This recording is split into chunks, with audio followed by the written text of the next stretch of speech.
ఈ video YSR Congress party కార్యకర్తల కోసం. ఎందుకంటే వైఎస్ఆర్ కాంగ్రెస్ పార్టీలో కొంతమంది కార్యకర్తలు జగన్మోహన్ రెడ్డి ఏది చెప్తే అది గుడ్డిగా నమ్మి మోసపోతున్నారు. జగన్మోహన్ రెడ్డి వాళ్ళ కార్యకర్తలకి పచ్చి అబద్ధాలు చెప్పి వాళ్ళ కార్యకర్తలు రెచ్చగొట్టి ఉసిగొలిపి ప్రభుత్వం మీద విషం చిమ్మే ప్రయత్నం చేస్తున్నాడు. తద్వారా వాళ్ళ కార్యకర్తలు ఎవరి మీదైనా సరే ప్రభుత్వం కేసులు పెడితే ఆ కేసులను అడ్డుపెట్టుకొని జగన్మోహన్ రెడ్డి రాజకీయం చేసే ప్రయత్నం చేస్తాడనే విషయం ఒకసారి గుర్తించండి. జగన్మోహన్ రెడ్డి గత 2 సంవత్సరాల రాజకీయ సీక్వెన్స్ చూస్తే మీ అందరికి అర్థమైపోద్ది.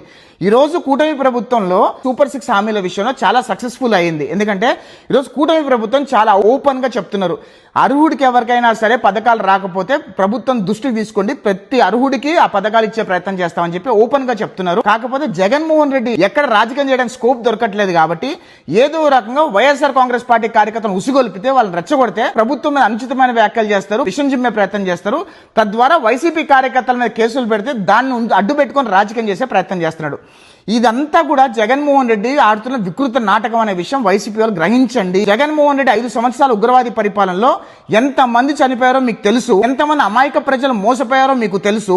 డెడ్ బాడీ డెలివరీ దగ్గర నుంచి అమర్నాథ్ గౌడ్ దగ్గర నుంచి డాక్టర్ సుధాకర్ దగ్గర నుంచి విపక్ష పార్టీ కార్యకర్తలు రోడ్డు మీద నరికేసిన సందర్భాలు ఉన్నాయి. కానీ కూటమి ప్రభుత్వం వచ్చిన తర్వాత జగన్మోహన్ రెడ్డి గారు సతీమణిని అసభ్యకరంగా మాట్లాడారని చెప్పి ఒక తెలుగుదేశం పార్టీ కార్యకర్తలను జైల్లో పెట్టారు. గుంటూరు విషయంలో కూడా ఒక తెలుగుదేశం పార్టీ నాయకుడు హస్తం ఉందని చెప్పి తెలిస్తేనే ఇమ్మీడియట్ గా ఆయన సస్పెండ్ చేసి ఆయన జైల్లో పెట్టారు. ఇలా చెప్పుకుంటూ పోతే ఆంధ్రప్రదేశ్ రాష్ట్రంలో కూటమి ప్రభుత్వం వచ్చిన తర్వాత సూపర్ 6 హామీల దగ్గర నుంచి లా అండ్ ఆర్డర్ దగ్గర నుంచి అన్ని పర్ఫెక్ట్ గా చేసుకునే ప్రయత్నం చేస్తున్నారు. ప్రపంచ స్థాయి పెట్టుబడులను తీసుకొచ్చే ప్రయత్నం చేస్తున్నారు. అందుకే జగన్మోహన్ రెడ్డికి రాజకీయం చేసే స్కోప్ దొరకక వాళ్ళ కార్యకర్తలను రెచ్చగొట్టే ప్రయత్నం చేస్తున్న విషయం గుర్తించండి.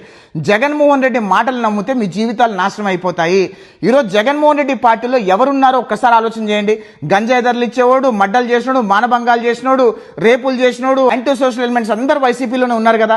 ఈ రోజు వైసీపీ జగన్మోహన్ రెడ్డి పార్టీలో ఉండడం వల్ల ఈ రోజు మీకు గానీ మీ కుటుంబానికి గానీ రాష్ట్రానికి కూడా మంచి జరగదు అనే విషయము మీ అందరూ గుర్తించండి అని విజ్ఞప్తి చేస్తున్నా. జై హింద్.